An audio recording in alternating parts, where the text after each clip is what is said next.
The older you get, the more you seem to remember from the past. I wrote a long written submission to the Royal Commission into sexual abuse, and in that I recounted growing up in Brisbane, going to school, primary school in the 1950s, and strangely, at some stage in the late 50s, the local police came to the school and spoke about what we now call stranger danger. Don't get into cars with strangers and don't take sweets from strangers. But they never explained why, and it struck me that all that did was to perhaps pique children's curiosity.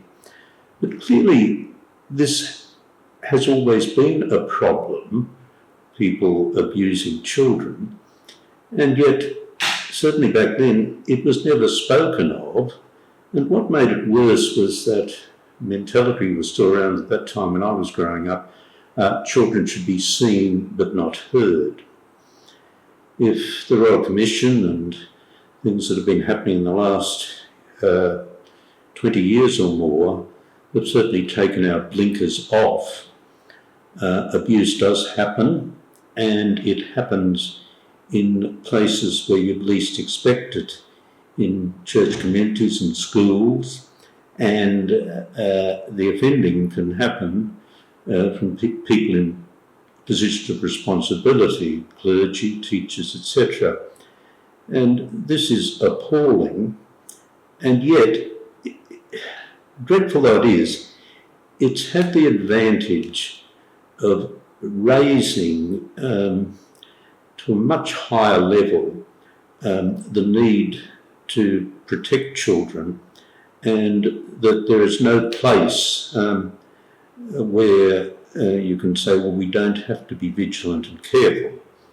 And that's why the Church has put into place, and in this diocese, we've put into place safeguards and mechanisms. We have a very good Department of Child Protection, headed up by a lawyer, Mark Pollock, and more recently we've engaged Pat Anderson, who has many years' experience working in the state government in the area of children's welfare. Pat's work will be basically going to parishes and schools to set up structures that will protect children, that certain people will be nominated in each setting as child protection officers, and all of us will be schooled in matters of child safety and child protection. Which also has me wondering, or thinking back, there are things all of us would have done 30, 40 years ago. I remember when I was first in the parish in the early 1970s, if a child was ill at school, a teacher or a priest would drive them home unaccompanied. Well, we just can't do that anymore. We really need to make sure that children are absolutely safe and protected. And this raises a delicate matter. The evidence is that not all people who are abused become offenders, but there's a very high evidence that those who have been found to have offended were themselves victims.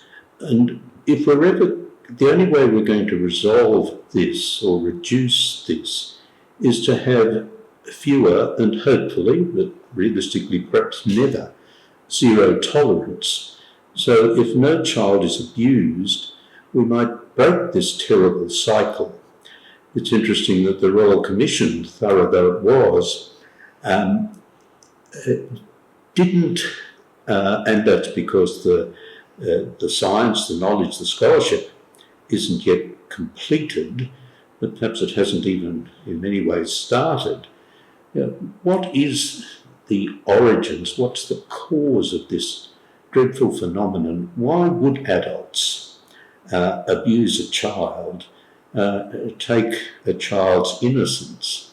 It just seems the worst possible thing that an adult could do to a child.